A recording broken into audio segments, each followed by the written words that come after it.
What happens when the person you trust most becomes the architect of your destruction? When 30 years of marriage crumble in a single moment, revealing a web of lies so intricate that every cherished memory becomes suspect. This is the story of Richard Sterling, a man who built an empire on trust, only to discover that the foundation of his own life was built on the most devastating deception imaginable. Sometimes the greatest betrayals come not from enemies, but from those who share your bed, your dreams, and your deepest secrets. This is a story about love, power, and the shocking moment when reality shatters like glass, cutting deep enough to leave scars that will never heal. Richard Sterling stood in his mahogany-paneled office, the morning sun casting long shadows across the Persian rug that had belonged to his grandfather. At 62, he still cut an imposing figure, his silver hair perfectly styled, his navy suit impeccable. As chairman and CEO of Sterling Industries, he commanded respect from Wall Street to Washington. But today, something felt different. Today, the weight of an unexpected discovery pressed against his chest like a physical force. The manila envelope on his desk seemed ordinary enough, yet it contained documents that would shatter everything he believed about his life. His assistant, Margaret, had delivered it with trembling hands just minutes ago, her usually composed demeanor cracked with concern. She had worked for the Sterling family for 25 years and had never looked so disturbed. Richard's mind drifted to the events that led to this moment. It had started 3 weeks ago when his eldest son, Michael, approached him with concerns about some financial irregularities in the company's charitable foundation. Michael, now 35 and serving as vice president of operations, had inherited his father's sharp eye for detail. The Sterling Foundation had been Elena's pet project for the past 15 years, something she had poured her heart and considerable intellect into building. Elena Sterling, his wife of 30 years, was everything Richard had ever wanted in a partner. Beautiful, intelligent, and socially connected, she had been the perfect complement to his business ambitions. They had met at a charity gala in Manhattan when Richard was still building his empire, and Elena was fresh out of Columbia with a degree in art history and a passion for philanthropy. Their courtship had been swift and intense, leading to a wedding that was featured in the society pages of every major newspaper. The foundation Elena established had grown into one of the most respected charitable organizations in the country, focusing on education and women's rights. Richard had always admired his wife's dedication, the way she threw herself into board meetings and fundraising galas with the same intensity he brought to corporate acquisitions. She had a gift for connecting with donors, for making them believe in causes they had never considered before. But Michael's investigation had uncovered something troubling. Large sums of money had been transferred from the foundation to a private account, transactions that Elena had personally authorized but never disclosed to the board. When Michael brought this to Richard's attention, Richard's first instinct had been to defend his wife. There had to be a reasonable explanation. Elena was many things, but dishonest wasn't one of them. Richard had decided to handle the matter privately, approaching Elena directly rather than involving the foundation's auditors. The conversation had taken place in their penthouse apartment overlooking Central Park, a space that Elena had decorated with museum-quality art and antiques that spoke to her refined taste and extensive knowledge. "Darling, Michael has brought some concerns to my attention about the foundation's finances," Richard had said, keeping his tone gentle and non-accusatory. There seemed to be some transfers that weren't properly documented. Elena's reaction had been swift and emotional. Her dark eyes, usually so warm and inviting, had flashed with indignation.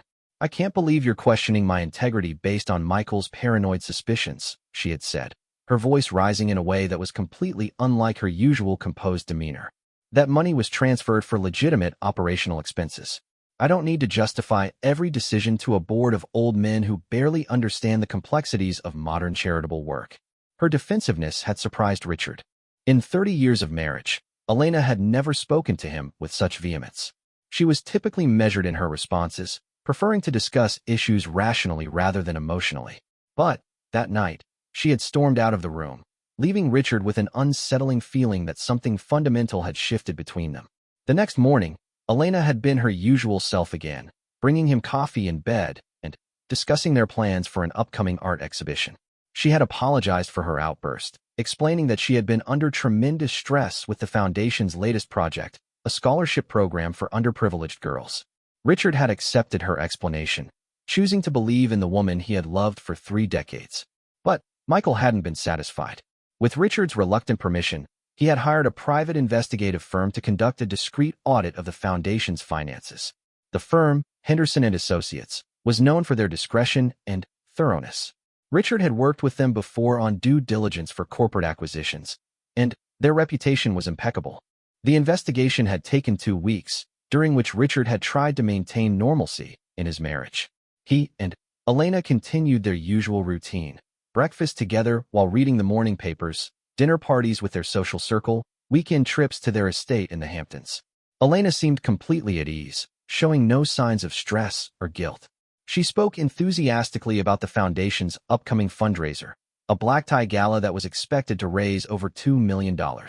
Richard found himself watching his wife more carefully during this period, looking for any sign that she was hiding something significant. But Elena remained the woman he had always known: charming at dinner parties, thoughtful in her observations about art and culture, passionate about her charitable work. She moved through their social circles with the grace and confidence that had first attracted him 30 years ago. The private investigators had been thorough in their work. They had traced every transaction, interviewed former employees, and examined years of financial records. What they discovered went far beyond simple financial irregularities.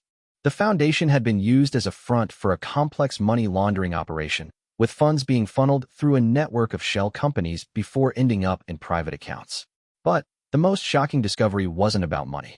Hidden within the foundation's files, the investigators had found correspondence that revealed Elena's true identity and motivations. The woman Richard had been married to for 30 years wasn't who she claimed to be. Her background, her family history, even her education credentials had been carefully fabricated.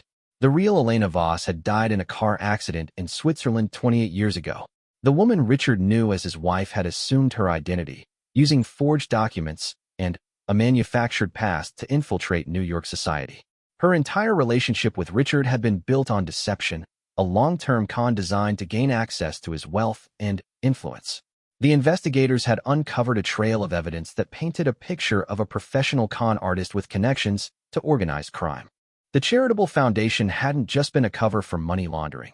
It had been a way to legitimize stolen funds and create a network of wealthy, influential contacts who could be exploited for future schemes.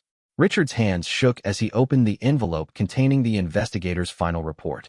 The documents inside included copies of the forged identification papers Elena had used to establish her fake identity, photographs of the real Elena Voss taken before her death, and financial records showing how millions of dollars had been systematically stolen from both the foundation and Richard's personal accounts.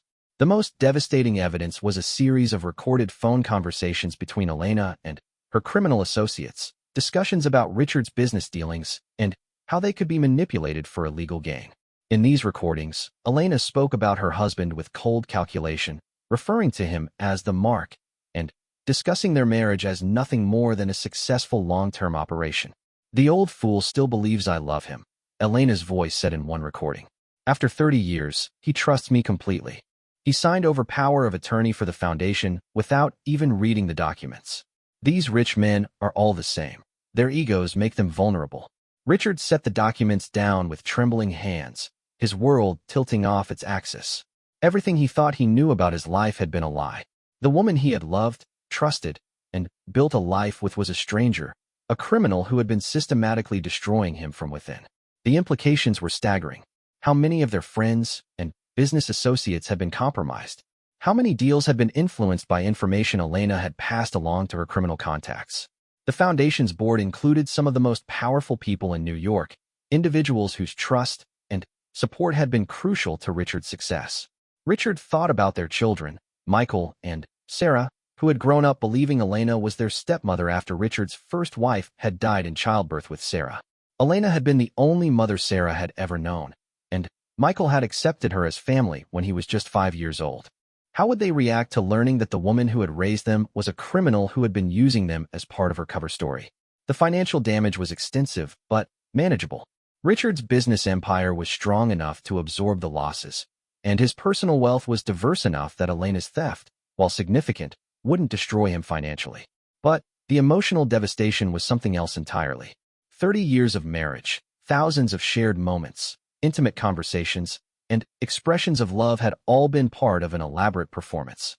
Richard remembered their wedding day, how radiant Elena had looked in her designer gown, how genuinely happy she had seemed as they exchanged vows in the historic church where his grandparents had been married. Had any of it been real? Had there ever been a moment when the woman he knew as Elena had felt genuine affection for him? Or had every kiss, every tender gesture, every whispered, "I love you," been nothing more than professional manipulation? The report also revealed that Elena had been planning her exit strategy for months. Bank accounts had been established in the Cayman Islands and Switzerland, properties purchased under false names, and a new identity prepared for her eventual disappearance. The investigators estimated that she had stolen over $15 million from various sources, money that would allow her to disappear forever and live comfortably anywhere in the world. Richard realized that he was facing a decision that would define the rest of his life. He could confront Elena directly, giving her a chance to explain or confess, but the evidence was overwhelming. He could involve law enforcement, pursuing criminal charges that would expose the entire sordid affair to public scrutiny. Or he could handle the matter privately, protecting his family's reputation while ensuring that Elena faced consequences for her actions. The thought of facing Elena, of looking into those dark eyes he had gazed into lovingly for 3 decades, and seeing a stranger looking back, filled him with a mixture of rage and despair. How had he been so blind? How had a man who prided himself on his ability to read people and situations been so thoroughly deceived by the person closest to him? Richard stood up from his desk and walked to the window, looking out at the city that had been the backdrop for his greatest professional triumphs, and now his most profound personal betrayal. The bustling streets below seemed somehow different now, filled with people who might not be who they appeared to be, relationships that might be built on lies and deception. He thought about the advice his father had given him years ago about business and life. Trust, but verify. It was counsel that had served him well in corporate dealings, helping him avoid countless bad deals and unscrupulous partners. But he had never applied that principle to his marriage, never imagined that verification might be necessary with the woman who shared his bed and his dreams. The irony wasn't lost on him that Elena's downfall had come through the very foundation she had used to steal from him. Her pride in her charitable work, her insistence on maintaining complete control over the foundation's operations, had created the paper trail that ultimately exposed her true nature. If she had been content with a smaller theft, if she had been willing to share control with the board, she might never have been caught. Richard picked up the phone to call his attorney, then set it down again. Once he made that call, there would be no going back. The investigation would become official, law enforcement would be involved, and the story would eventually become public. His family's name, built over generations of honest business dealings and community service, would be forever associated with one of the most elaborate con games in American history. But he also knew that he couldn't continue living with a woman who had spent 30 years systematically betraying him. Every day he delayed taking action was another day that Elena could continue her criminal activities, potentially causing harm to others who trusted her. The Foundation's board members, many of whom had become close personal friends, deserved to know that their trust had been violated and their organization compromised. As Richard sat in his office, surrounded by the symbols of his success and the evidence of his greatest failure, he realized that the man who had walked into this room that morning no longer existed. The confident CEO who had built an empire through shrewd judgment and careful planning had been revealed as a fool who couldn't see the truth about his own life. The transformation was beginning, and there would be no returning to the comfortable illusions of the past. Richard Sterling, the man who had everything, was about to discover what it truly meant to lose the one thing that mattered most: the ability to trust in the fundamental assumptions about his own existence. The confrontation came on a Thursday evening in October, exactly 1 week after Richard had received the devastating report. He had spent those 7 days in a state of suspended animation, going through the motions of his normal life, while his world crumbled internally. Board meetings, conference calls, and social obligations continued as scheduled, but Richard felt like he was watching someone else live his life. Elena had noticed nothing unusual about his behavior, which only reinforced the investigators' conclusions about her calculating nature. A woman who truly loved him would have sensed his distress, would have asked questions about his obvious preoccupation. Instead, Elena continued planning their upcoming trip to Paris, chattering about galleries she wanted to visit and restaurants she had researched. Richard had chosen their home library for the confrontation, a room lined floor to ceiling with first edition books and family photographs that now seemed like props in an elaborate stage production. The space had always been his sanctuary, where he retreated to read and think after long days at the office. Tonight, it would become the setting for the most important conversation of his life. Elena entered the library wearing a silk burgundy dress that complemented her dark hair and olive complexion. She moved with the effortless grace that had captivated him 30 years ago, carrying 2 glasses of wine and wearing the warm smile that had greeted him countless evenings. For a moment, Richard almost lost his resolve. How could this woman, who seemed so genuinely pleased to see him, be the cold-hearted criminal described in the investigative report? "You seemed distracted during dinner," Elena said, settling into the leather chair across from Richard's desk. "Is everything all right with the Patterson acquisition? I know that deal has been keeping you up at night." The casual mention of the Patterson deal sent a chill through Richard. That acquisition was confidential information that shouldn't have been common knowledge, yet Elena spoke about it as casually as she might discuss the weather. How much sensitive business information had she gathered over the years? How many deals had been compromised by her presence in his life? "The Patterson deal is fine," Richard said, his voice steadier than he felt. "But there are other matters we need to discuss. Serious matters." Elena tilted her head slightly, a gesture he had always found endearing but now recognized as calculated. "What kind of matters, darling? You're being very mysterious." Richard opened the manila envelope on his desk and withdrew a photograph of the real Elena Voss, taken at her university graduation ceremony in Switzerland. The young woman in the image bore a striking resemblance to his wife, but had softer features and a genuinely innocent expression that the woman sitting across from him had never possessed. "I'd like you to tell me about this woman," Richard said, sliding the photograph across the desk. Elena's reaction was subtle but unmistakable to someone who now knew to look for deception. Her breathing changed almost imperceptibly, her pupils dilated slightly, and her hand trembled just barely as she reached for the photograph. But her voice remained steady when she spoke. "I don't understand what you're asking me," she said, studying the image with apparent confusion. "This woman looks a bit like me, but I've never seen this photograph before. Where did you get it?" "Her name was Elena Voss," Richard continued, watching his wife's face carefully. "She died in a car accident in Zurich 28 years ago, just 3 months before you and I met at the Metropolitan Museum benefit. She was 24 years old, studying art history at the University of Zurich, and came from a wealthy family with connections throughout European society." Elena set the photograph down and leaned back in her chair, her composure beginning to crack. "Richard, what is this about? Are you suggesting that I'm not who I say I am? That's completely absurd." "Is it absurd?"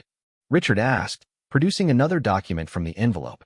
"Because the investigators I hired found some very interesting discrepancies in your background. The university you claim to have attended has no record of you. The family estate in Connecticut that you said burned down when you were 18 never existed. The boarding school in Switzerland where you supposedly spent your teenage years has never heard of Elena Voss." The woman Richard had known as his wife stood up abruptly, wine sloshing from her glass onto the Persian rug. For the first time in 30 years, he saw genuine emotion in her eyes. But it wasn't the love or hurt he might have expected. It was pure, calculated fury. "Those investigators are obviously incompetent," she said, her accent shifting subtly in a way Richard had never noticed before. "Record-keeping at European institutions can be spotty, especially for private schools and universities. You're basing these ridiculous accusations on clerical errors." But Richard wasn't finished. He produced the phone transcripts, the financial records showing the money transfers, and photographs of Elena meeting with known criminals in various locations around New York. Each piece of evidence was like a physical blow, and he watched as the woman he had married gradually abandoned her carefully maintained persona. "The real question," Richard said, his voice growing stronger as he spoke, "is who you really are. Because Elena Voss is buried in a cemetery in Switzerland, and you are very much alive, sitting in my library, trying to convince me that 30 years of marriage hasn't been an elaborate criminal enterprise." Elena finally stopped pretending. The transformation was remarkable and terrifying. Her posture changed, becoming more predatory. Her facial expression hardened, losing the warmth and softness that had been part of her disguise. When she spoke again, her voice carried traces of an accent Richard couldn't identify, but definitely wasn't the refined American English she had always used. "You have no idea what you're dealing with," she said, setting down her wine glass with deliberate precision. You think you're so clever, hiring investigators and gathering evidence like some amateur detective. But you don't understand the forces at play here, Richard. You never did. Then, enlighten me, Richard said. Tell me who you really are. Tell me why you spent 30 years of your life married to a man you obviously despise. Elena walked to the window, looking out at the city lights that had been the backdrop for their entire relationship. When she turned back to face him, she seemed like a completely different person. My name is Katerina Volkov, she said. I was born in Prague, educated in Moscow, and trained in techniques that your sheltered American mind couldn't begin to comprehend. The woman you knew as Elena was a carefully constructed identity designed for a specific purpose, which was to gain access to American financial networks and intelligence that my organization needed, Katerina said with chilling matter-of-factness. Your wealth was useful, but your connections were invaluable. Do you have any idea how many government contracts your company has been awarded over the years? How many classified projects you've been involved in? How many state dinners and political fundraisers I attended as your wife? The implications hit Richard like a physical blow. Sterling Industries had indeed worked on numerous government contracts over the years, projects involving defense technology and infrastructure that would be of enormous interest to foreign intelligence services. Elena, Katerina, had been beside him at countless political events, meeting senators, congressmen, and cabinet members who had treated her as a trusted member of their social circle. You're a spy, Richard said, the words feeling surreal as he spoke them. On many things, Katerina replied. Spy, criminal, survivor. The charitable foundation was a perfect front, allowing me to launder money while maintaining the perfect cover of a philanthropic society wife. Your business connections provided intelligence. Your social circle gave me access to information that my handlers found invaluable. Handlers, did you really think I was operating alone? This was a long-term operation, Richard. Decades in the planning and execution. You were chosen specifically because of your business interests, your political connections, and your psychological profile. Our research indicated that you would be susceptible to a certain type of woman, someone intelligent and cultured who shared your interests in art and philanthropy.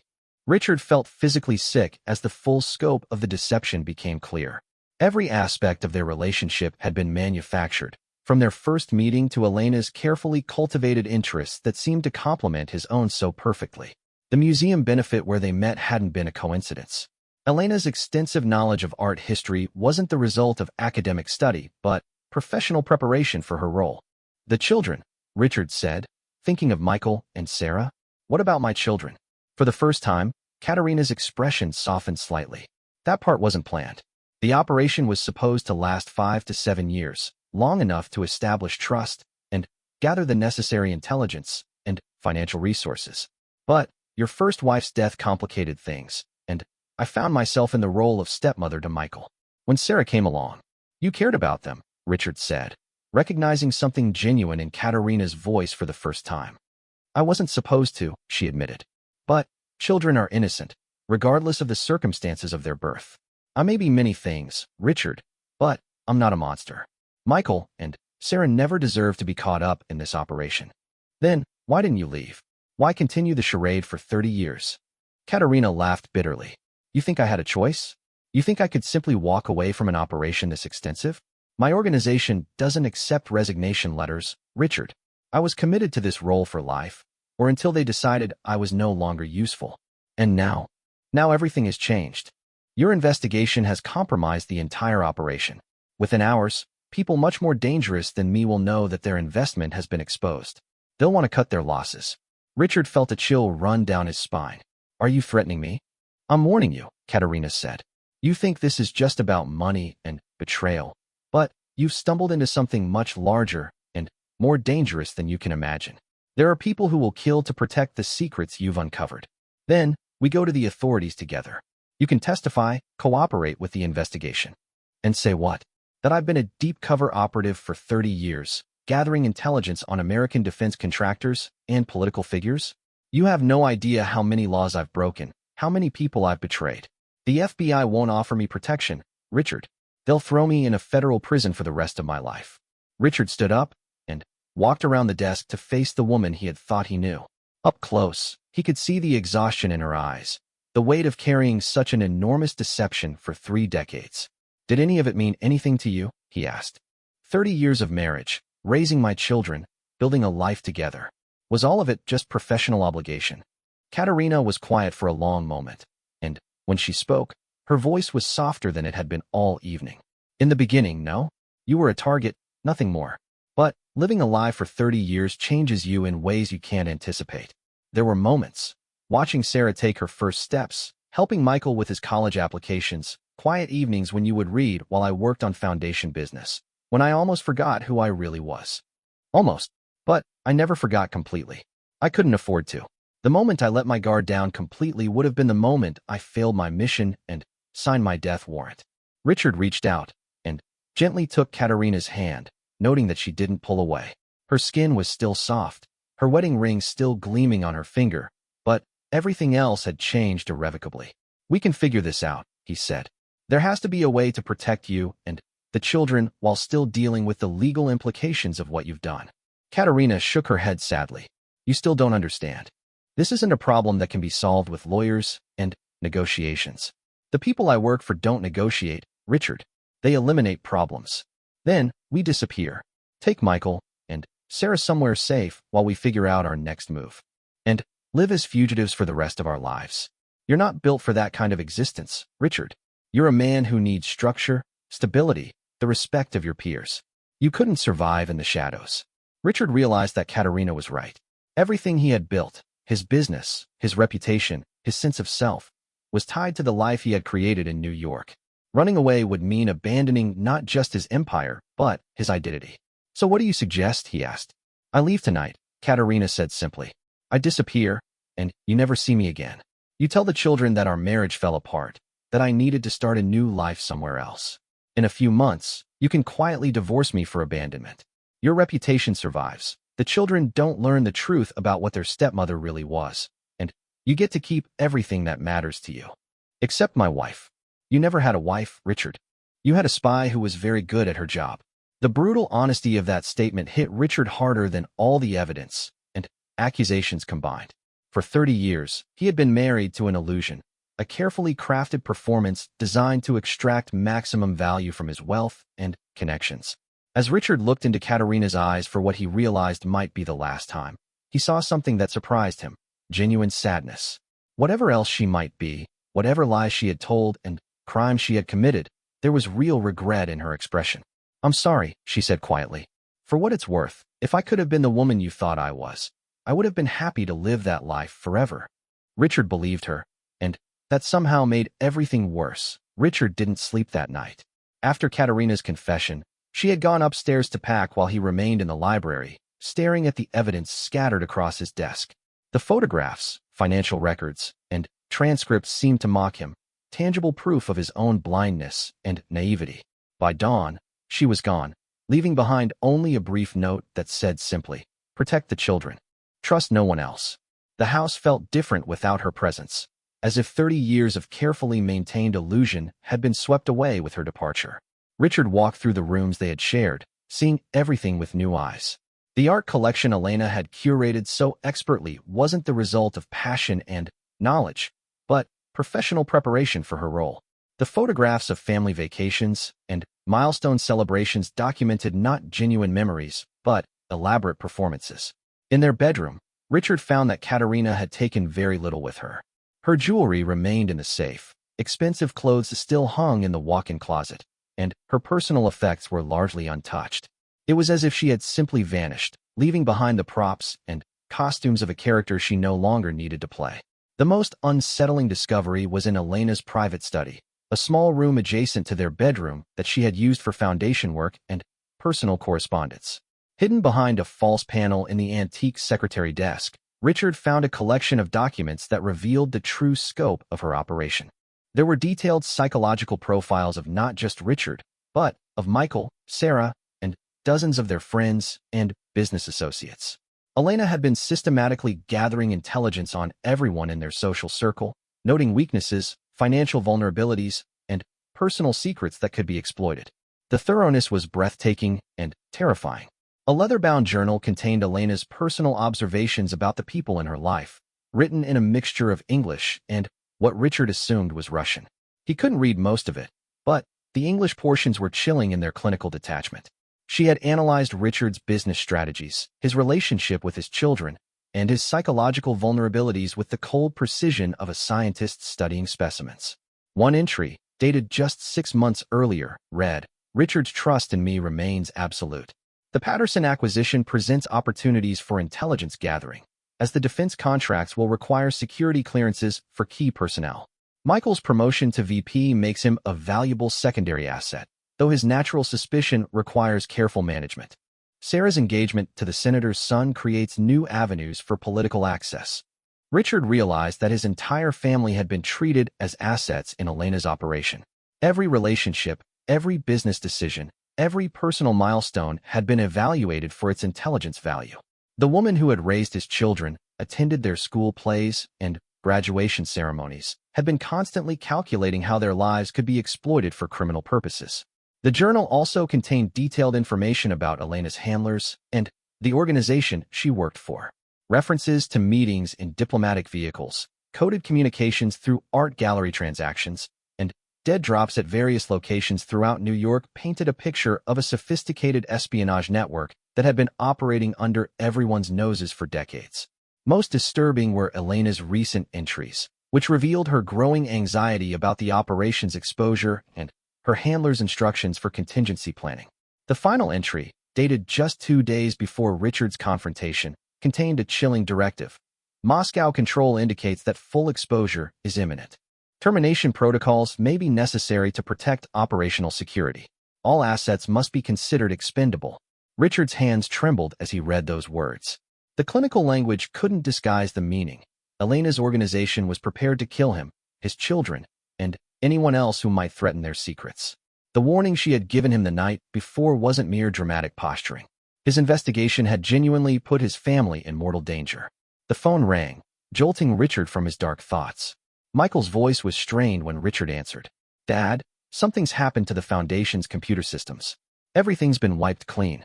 Bank accounts, donor records, financial documents, it's all gone. Our IT department says it looks like a sophisticated cyber attack." Richard wasn't surprised. Elena's organization would want to eliminate any electronic evidence of their activities. But he was alarmed by the speed and thoroughness of the response. It suggested that they had been monitoring the situation closely and were moving quickly to cover their tracks. "I'm coming to the office," Richard said. "Don't touch anything else, and don't discuss this with anyone outside the family." "Dad, there's something else. The FBI called this morning. They want to meet with you about the Foundation. Apparently, someone contacted them about suspicious financial activities." Richard's blood ran cold. If federal law enforcement was involved, the situation had moved beyond his ability to manage privately. Elena's disappearance would now be viewed in the context of a criminal investigation, and his own knowledge of her true identity would make him either a victim or a potential accomplice. The drive to his office gave Richard time to think about his limited options. He could tell the FBI everything he knew about Elena's true identity and her organization, but that would expose his family to retaliation and potentially implicate him in decades of criminal activity. He could claim ignorance about Elena's background, but the evidence suggested that a man of his intelligence and resources should have noticed something suspicious about his wife's activities. At Sterling Industries headquarters, Richard found his legal team in crisis mode. His chief counsel, David Morrison, had worked for the company for 15 years and had helped navigate numerous complex legal challenges. But nothing had prepared him for the current situation. "The FBI agents are being very vague about the specific allegations," Morrison explained as they met in the company's secure conference room. "But they're clearly treating this as a major financial crimes investigation. They want to interview you, Michael, and several other employees who worked with the Foundation. What do we know about who contacted them? That's the strange part. The tip came through an anonymous source, but the information provided was extremely detailed and accurate. Whoever contacted the FBI had intimate knowledge of the Foundation's operations and financial structure." Richard suspected that Elena's organization had orchestrated the FBI contact as part of their damage control strategy. By positioning Elena as a rogue operator who had deceived everyone around her, they could protect their larger network while sacrificing one compromised asset. Sarah arrived at the office just as the FBI agents were being escorted to the conference room. At 28, she had inherited her father's business acumen and her stepmother's social grace, building a successful career in public relations while maintaining close ties to the family business. Her engagement to Senator Bradley's son had been announced just 3 months earlier, and the wedding was scheduled for the following spring. "Dad, what's going on?" Sarah asked, her voice tight with anxiety. Michael called and said something about FBI agents and problems with Elena's foundation. "Where's Elena? I've been trying to reach her all morning." Richard realized he would have to tell his children something about Elena's disappearance, but he wasn't prepared to reveal the full truth yet. The knowledge that their stepmother was a foreign agent who had spent 30 years gathering intelligence on their family would devastate them, and it might also put them in greater danger.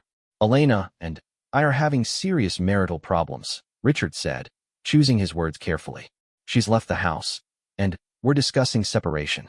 The foundation issues are separate, but related to some financial irregularities that need to be investigated." Sarah's face went pale. "Separation? After 30 years? Dad, I don't understand. You and Elena seemed so happy together. She was helping me plan the wedding, talking about grandchildren." The mention of grandchildren hit Richard like a physical blow. Elena had indeed been excited about Sarah's upcoming wedding and the prospect of becoming a grandmother. She had thrown herself into wedding planning with genuine enthusiasm, spending hours with Sarah choosing flowers, venues, and dress designs. If that had been part of her performance, it was the most cruel and convincing deception of all. Special Agents Jennifer Walsh and David Chin were exactly what Richard expected from federal investigators, professionally dressed, meticulously prepared, and radiating the quiet authority that came from dealing with complex criminal enterprises. Agent Walsh took the lead, explaining that they were investigating potential money laundering and fraud related to the Sterling Foundation. "Mr. Sterling, we understand that your wife Elena has been the primary administrator of the foundation for the past 15 years, Agent Walsh began. "When was the last time you spoke with her?" "Yesterday evening," Richard replied truthfully. "As I mentioned to my children, Elena and I are experiencing marital difficulties. She left our home last night, and I haven't been able to reach her since." "Has she ever mentioned any concerns about the foundation's financial operations? Any unusual requests for large cash transfers or investments in offshore accounts?" Richard found himself in an impossible position. Elena had indeed made large transfers to offshore accounts, but revealing that knowledge would require him to explain how he had learned about it and what else he knew about his wife's activities. "Elena was very protective of the foundation's independence," Richard said carefully. "She preferred to handle financial matters herself rather than involving our family's financial advisors. I respected her desire to maintain that autonomy." Agent Chin consulted his notes. "We found evidence of approximately $15 million in suspicious transactions over the past 5 years. Money transferred from the foundation's accounts to shell companies and, eventually, to offshore banks. Were you aware of any of these transfers?" "I was not directly involved in the foundation's day-to-day financial operations," Richard replied, which was technically true even though he had only learned about the transfers through his private investigation.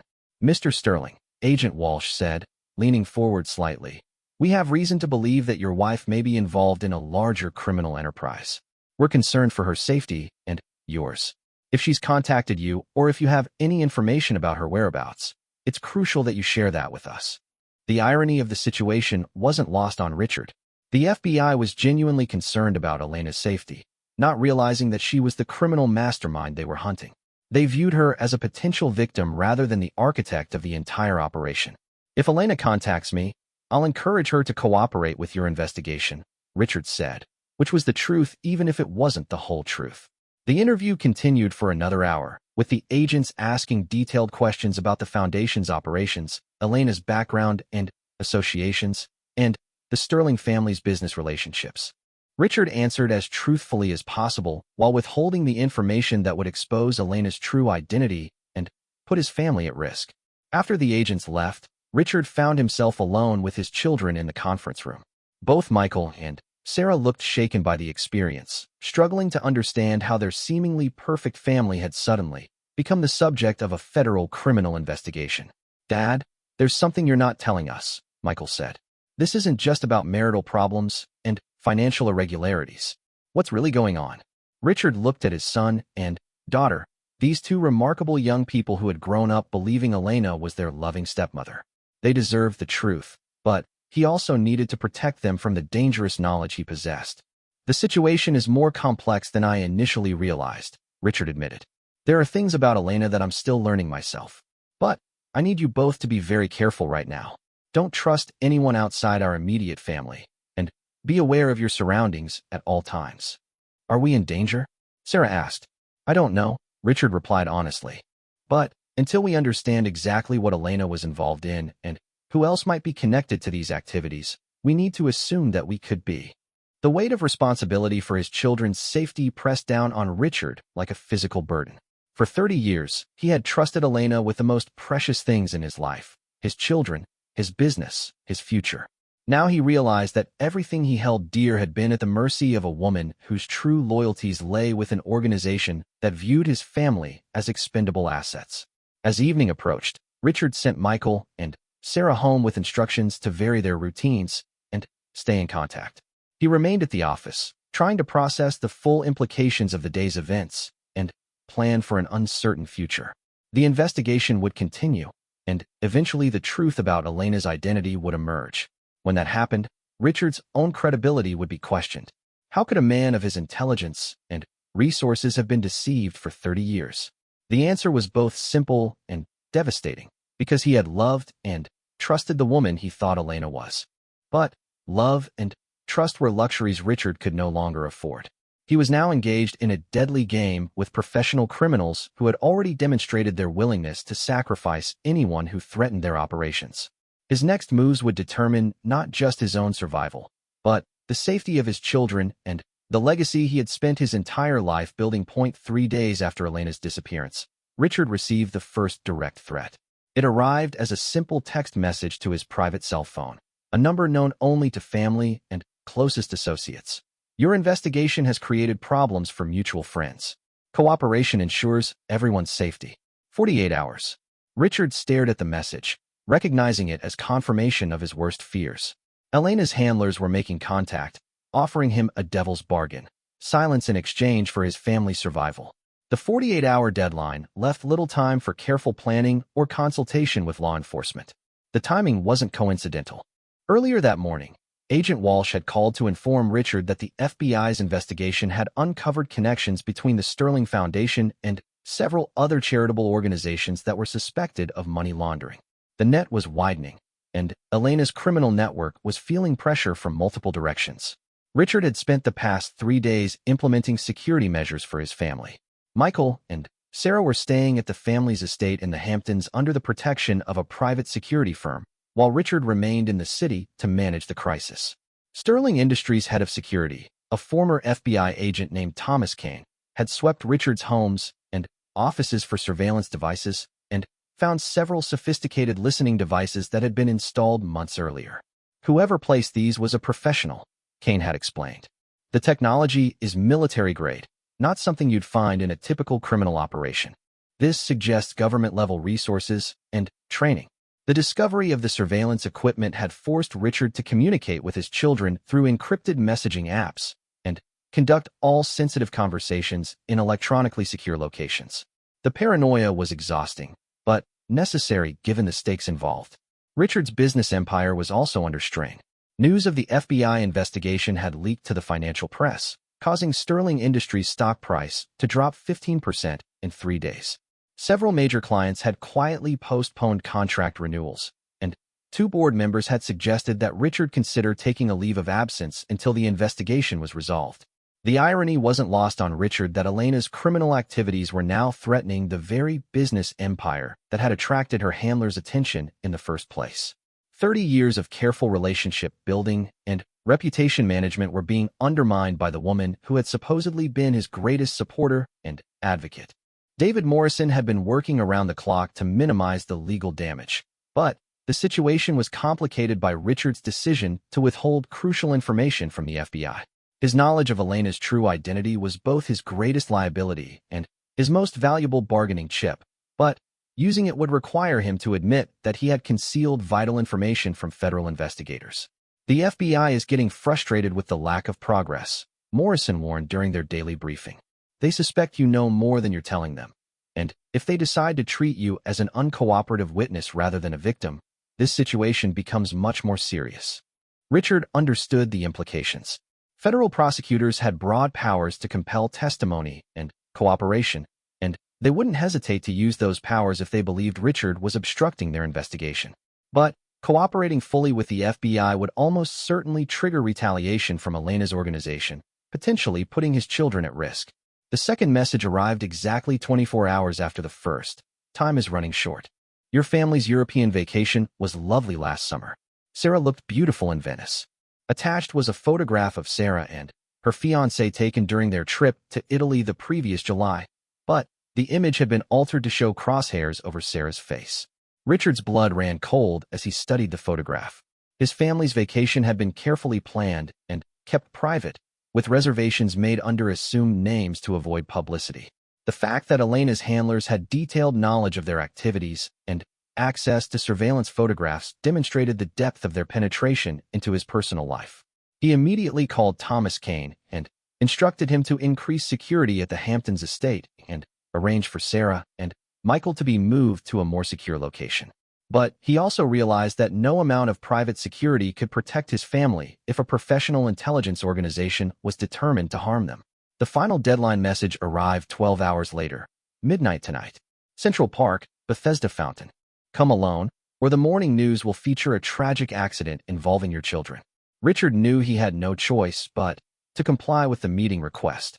He could contact the FBI and request protective custody for his family, but that would require him to explain how he knew they were in danger, which would mean revealing Elena's true identity and his own knowledge of her criminal activities. Even if the FBI could protect his children, the legal consequences of his deception would likely destroy everything he had built. Instead, Richard made a different choice. He contacted a private security firm that specialized in corporate intelligence and crisis management, a company he had worked with years earlier during a hostile takeover attempt. Within hours, they had developed a comprehensive plan to ensure his family's safety while giving Richard the flexibility to negotiate with Elena's handlers on his own terms. The plan involved moving Michael and Sarah to a secure facility in Canada, beyond the immediate reach of Elena's organization, while still allowing them to communicate with Richard through encrypted channels. A team of former intelligence operatives would provide protection while maintaining the appearance that the Sterling family was continuing their normal routines. As midnight approached, Richard made his way to Central Park feeling like he was walking into enemy territory. The Bethesda Fountain area was deserted at this hour, with only the distant sounds of city traffic breaking the silence. Richard arrived 15 minutes early, positioning himself with a clear view of the surrounding area while staying within range of the emergency beacon Thomas Kane had given him. The man who approached at exactly midnight looked nothing like Richard had expected. Instead of the stereotypical foreign operative, he appeared to be an ordinary businessman in his 50s, dressed in an expensive suit and carrying a leather briefcase. He could have been any of Richard's corporate associates or social acquaintances. Mr. Sterling, the man said in perfectly unaccented English as he approached the fountain. Thank you for coming. My name is James Richardson, and I represent certain interests that have been affected by your recent activities. I assume you're here to discuss my wife, Richard replied, noting that Richardson positioned himself with his back to the park's main pathway, a tactical choice that suggested professional training. Your wife has created significant problems for our organization, Richardson said matter-of-factly. Her emotional attachment to your family compromised her effectiveness and led to operational security failures that we're now forced to address. Operational security failures? Katerina was instructed to terminate her assignment and disappear 18 months ago when our analysis indicated that your son's investigation might expose the Foundation's activities. Instead, she chose to remain in place, hoping to protect the cover identity she had built. That decision has now put our entire network at risk. Richard realized that Elena's handlers had been planning her extraction long before his investigation began. Her attachment to the family, the closest thing to genuine emotion he had seen in their relationship, had led her to defy orders and remain in a compromised position. What do you want from me? Richard asked. Your complete cooperation in containing the damage, Richardson replied. You will tell the FBI that your wife suffered a mental breakdown and confessed to stealing money from the Foundation before disappearing. You will provide them with enough financial evidence to satisfy their investigation while ensuring that no connection to our organization is discovered. And if I refuse? Richardson opened his briefcase and removed a tablet computer showing Richard live surveillance footage of the Canadian facility where Michael and Sarah were supposedly safe. The images showed his children in what appeared to be their secure accommodation, completely unaware that they were being watched by the very people they were hiding from. Your security arrangements are admirable, but insufficient, Richardson said calmly. We have assets in place who could reach your children within minutes if necessary. However, we prefer cooperation to violence. It's cleaner and more efficient. Richard realized that Elena's organization had been several steps ahead of him throughout the crisis. They had anticipated his moves and prepared countermeasures while he had been scrambling to protect his family and business. The supposed security of his children had been an illusion from the beginning. What assurances do I have that you'll leave my family alone if I cooperate? You have my word, Richardson said, which under the circumstances was worth nothing. But, more importantly, you have our recognition that your cooperation serves our mutual interests. We want to close this operation cleanly and move on to other priorities. Continued conflict serves no one's purposes. Richardson handed Richard a detailed script of exactly what he should tell the FBI, complete with financial documents that would support his story about Elena's mental breakdown and theft. The preparation was thorough and sophisticated, designed to satisfy the investigation while protecting the larger criminal network. You have 24 hours to arrange the meeting with Agent Walsh, Richardson said as he prepared to leave. Any deviation from the agreed narrative will trigger immediate consequences for your family. As Richardson walked away, disappearing into the shadows of Central Park, Richard was left alone with the terrible weight of his decision. He could follow the script and probably ensure his family's safety while allowing a sophisticated criminal organization to escape justice. Or he could refuse to cooperate and risk everything he held dear in a confrontation with professionals who had demonstrated their ability to outmaneuver him at every turn. The choice would define not only Richard's future, but the kind of man he would be for the rest of his life. As he made his way back to his apartment through the empty streets of Manhattan, Richard realized that Elena's greatest betrayal wasn't the deception of their marriage or the theft of his money. It was forcing him into a position where protecting his family required him to compromise his own integrity and become complicit in covering up crimes that had victimized countless others. The next morning would bring either his surrender to Richardson's demands or his decision to fight back against an organization that had already demonstrated its willingness to destroy anyone who threatened its operations. Either way, the man who had walked into Central Park would not be the same person who faced Agent Walsh in the FBI's office. Richard had always prided himself on being a man of principle, someone who succeeded through hard work and honest dealing. But Elena's betrayal had taught him that sometimes principles were luxuries that could cost everything worth protecting. The question now was whether he could live with the consequences of abandoning those principles or whether he would find a way to fight back against impossible odds. As he entered his apartment building, Richard noticed a black sedan parked across the street with two occupants who made no effort to conceal their surveillance. Richardson's organization was making it clear that his every move was being monitored, that any attempt to deviate from their instructions would be immediately detected and countered. But they had also made a mistake. In their confidence and professional arrogance, they had revealed the scope of their capabilities and the extent of their network. Richard now knew that he was facing an organization with government-level resources and international reach, information that might prove valuable if he could find a way to use it. The game was far from over, and Richard Sterling had not built a business empire by accepting defeat when faced with superior odds. Elena's betrayal had taught him that everyone had hidden agendas and secret loyalties, but it had also shown him that even the most sophisticated operations had vulnerabilities that could be exploited by someone willing to take calculated risks. The next 24 hours would determine whether Richard emerged from this crisis as a victim or as a survivor who had learned to fight back against forces that most people never even knew existed. Richard Sterling had never considered himself a gambling man, but as he sat in his office at dawn, watching the first light of morning illuminate the Manhattan skyline, he knew he was about to make the biggest gamble of his life. Richardson's deadline was in 18 hours, and Richard had made his decision. He wouldn't follow the script. The plan he had developed during the sleepless night was audacious and dangerous, but it offered the only path he could see that might protect his family while ensuring that Elena's criminal organization faced justice. It required him to trust people he barely knew and make alliances with forces he didn't fully understand, but 30 years of successful business dealings had taught him to recognize when calculated risks were necessary.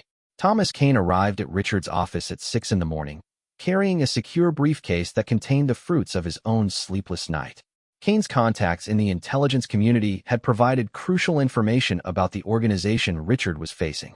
They're called the Volkov Network, Kane explained, spreading classified documents across Richard's desk. Named after Katerina's grandfather, who was a Soviet intelligence officer during the Cold War. They're not technically a government operation anymore, more like a family business that evolved from the old KGB networks after the Soviet Union collapsed. The documents revealed a sophisticated criminal enterprise that had been operating for over 40 years, infiltrating American business and political circles while maintaining the facade of legitimate international consulting and investment firms. The Sterling Foundation was just one small piece of a much larger operation that included dozens of similar fronts across North America and Europe. The good news, Kane continued, is that they're not invincible. The FBI has been tracking their activities for years, but they've never been able to penetrate the organization deeply enough to build a prosecutable case. Your wife's defection and the evidence she left behind could be the breakthrough they need. What about my children? That's where things get interesting. My contacts believe that Katerina's emotional attachment to your family has put her at odds with the network's leadership. She's been feeding them false intelligence about your family's activities and deliberately sabotaging operations that might put you at risk. Richard felt a mixture of relief and confusion. Despite everything Elena had done, despite the 30 years of deception and betrayal, she had ultimately chosen to protect the family she had claimed to love. There's more, Kane said, producing another document. Katerina made contact with the FBI 3 days ago. She's been in protective custody since she disappeared from your house, cooperating with their investigation in exchange for immunity from prosecution. The revelation hit Richard like a physical blow. Elena, Katerina, was alive and had been working with law enforcement while Richardson's organization threatened his family. The meeting at the fountain, the surveillance of his children, the demands for cooperation had all been part of a desperate attempt to prevent their former operative from destroying them. The FBI wants to meet with you this morning, Kane continued. Agent Walsh has been authorized to read you into the classified aspects of the investigation. They need your help to complete the case against the Volkov network, but they can only offer protection if you're willing to cooperate fully.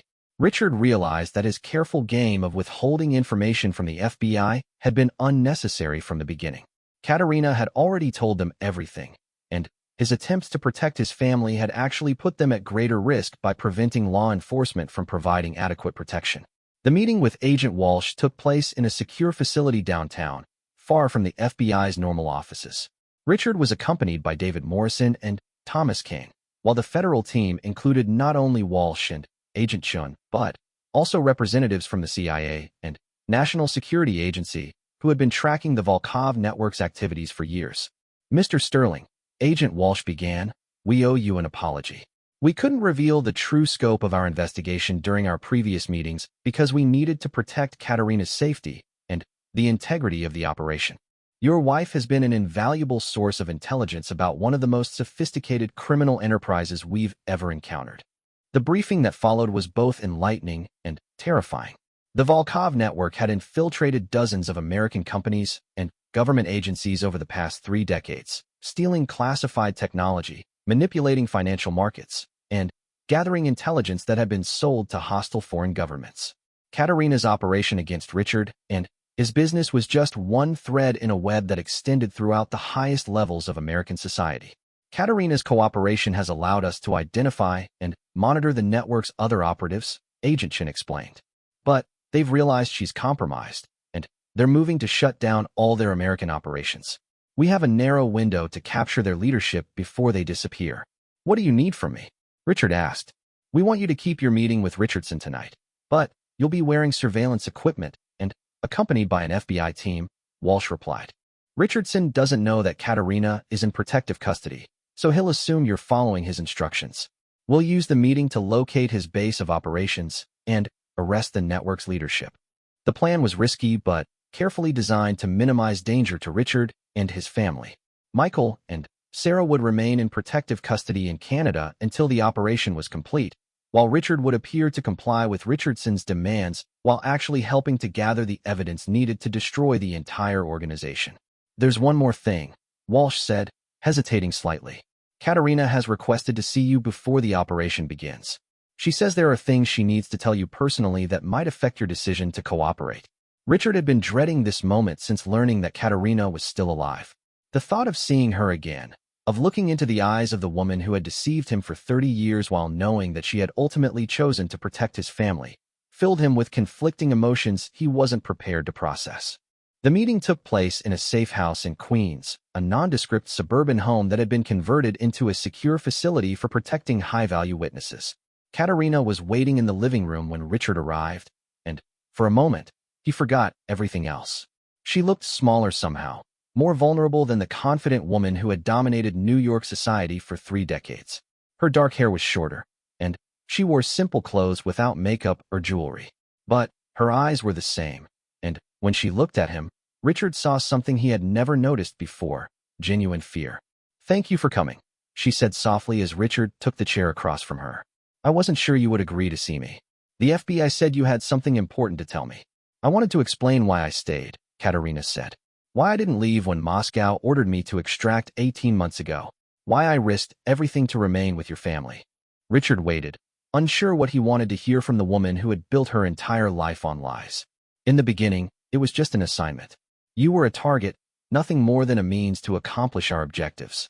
I was trained to become whoever I needed to be to succeed, and Elena Voss was just another identity I assumed for professional purposes. And then, I lived that identity for 30 years. I raised your children, built relationships with people who trusted me, created a life that felt more real than anything I had experienced before. Somewhere along the way, Elena Voss stopped being a cover identity and became who I actually was." Katerina's voice cracked slightly as she continued. "When Moscow ordered me to extract, they wanted me to disappear quietly and leave you to deal with the consequences of the Foundation's collapse. But I couldn't do it. I couldn't abandon the children I had raised or leave you to face criminal charges for crimes you had no knowledge of. So you defied your handlers? I've been feeding them false information for the past 2 years, sabotaging operations, and protecting your family while pretending to maintain my cover. When your investigation began, I realized that the only way to end this was to destroy the entire organization, even if it meant destroying myself in the process." Richard felt tears he hadn't expected forming in his eyes. After everything that had happened, after all the lies and betrayal, there was still something genuine between them. Not the romantic love he had believed in for 30 years, but something more complex and real. "What happens now?" he asked. "If tonight's operation succeeds, the Volkov network will be finished. Their American operations will be shut down, their operatives arrested, and their assets seized. You and your children will be safe to return to your normal lives. And you? The Witness Protection Program, if I'm lucky. A new identity, a new life somewhere far away from everything and everyone I've grown to love. It's better than I deserve, considering what I've done." Richard leaned forward, studying the face he had looked at lovingly for 30 years, and was seeing clearly for the first time. "Did any of it mean anything to you? The marriage, the family, the life we built together?" Katerina was quiet for a long moment, and when she spoke, her voice was barely above a whisper. "It meant everything to me. That's why I'm here, why I chose to destroy my own organization rather than continue living a lie. The woman you married was created to deceive you, but she became real through the act of loving your family. That love is the only honest thing I've ever done in my life."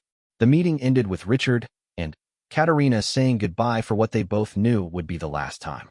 There were no dramatic declarations or promises of future contact, just two people acknowledging that their shared life had been built on deception, but had created something genuine despite its false foundation. The operation that night went exactly as planned. Richardson and 3 other senior members of the Volkov network were arrested at their Manhattan headquarters, while simultaneous raids in 6 other cities captured dozens of operatives and seized millions of dollars in stolen assets. The evidence gathered during the investigation would eventually lead to prosecutions that dismantled the entire organization. Richard's testimony was crucial to the government's case, but his cooperation agreement protected him from any criminal liability for his unwitting involvement in the network's activities. Sterling Industries' reputation was damaged but survived, and within 2 years, the company had fully recovered from the scandal. Michael and Sarah returned from protective custody forever changed by their experience, but grateful to have escaped physical harm. Sarah postponed her wedding for a year while the family dealt with the aftermath of the revelations, but She eventually married Senator Bradley's son in a quiet ceremony that avoided the publicity their original plans had invited. Michael threw himself into expanding Sterling Industries' charitable activities, determined to rebuild the family's philanthropic reputation through transparent and carefully monitored organizations. The experience had taught him valuable lessons about trust and verification that served him well as he eventually took over leadership of the company. Richard never saw Katerina again after that final meeting in Queens, but he occasionally received updates about her progress in the witness protection program through FBI contacts. She had been relocated to a small town in Oregon, where she worked as a high school art teacher under a new identity. The reports suggested that she had found a measure of peace in her new life, though she remained forever cut off from the family she had grown to love. 5 years after the arrest of the Volkov network, Richard Sterling stood in his office looking out at the same Manhattan skyline that had witnessed his greatest triumph and most devastating betrayal. At 67, he had learned to live with the knowledge that 30 years of his life had been built on an elaborate deception, but he had also discovered that even the most sophisticated lies could create genuine human connections. The experience had changed him in ways he was still discovering. He was more cautious in his personal relationships, but also more appreciative of authentic emotional connections. He had learned to trust, but verify, as his father had taught him, but he had also learned that some forms of love could transcend even the most fundamental deceptions. The woman he had known as Elena Sterling had been a lie, but her love for his children had been real. Her dedication to the charitable foundation, despite its criminal purpose, had helped thousands of people who would never know about the dark motivations behind their assistance. Even her betrayal of her criminal organization had been motivated by genuine protective instincts toward the family she had sworn to deceive. Richard had built his life on the assumption that truth and honesty were the foundations of all meaningful relationships. Katerina's betrayal had taught him that human nature was more complex and contradictory than his business philosophy allowed, but it had also shown him that redemption was possible even in the most compromised circumstances. As he prepared to leave his office and head home to the apartment he now shared only with memories and possibilities, Richard reflected on the strange journey that had brought him to this point. He had lost a wife but gained a deeper understanding of love and loyalty. He had been betrayed but had also witnessed the power of sacrifice and protection. The man who walked out of Sterling Industries that evening was not the same person who had discovered evidence of his wife's crimes 5 years earlier. He was wiser, more cautious, but also more appreciative of the genuine connections that had survived the collapse of his carefully constructed world. And somewhere in Oregon, a woman who had once been Katerina Volkov and Elena Sterling was teaching high school students about art history, sharing knowledge she had acquired for criminal purposes but now used to inspire young minds to see beauty and meaning in the world around them. The story of their 30-year marriage had ended, but the impact of their shared deception and ultimate redemption would continue to shape both their lives for whatever years remained to them. Some betrayals destroy everything they touch, but others, paradoxically, reveal truths about love and sacrifice that are more powerful than the lies that preceded them.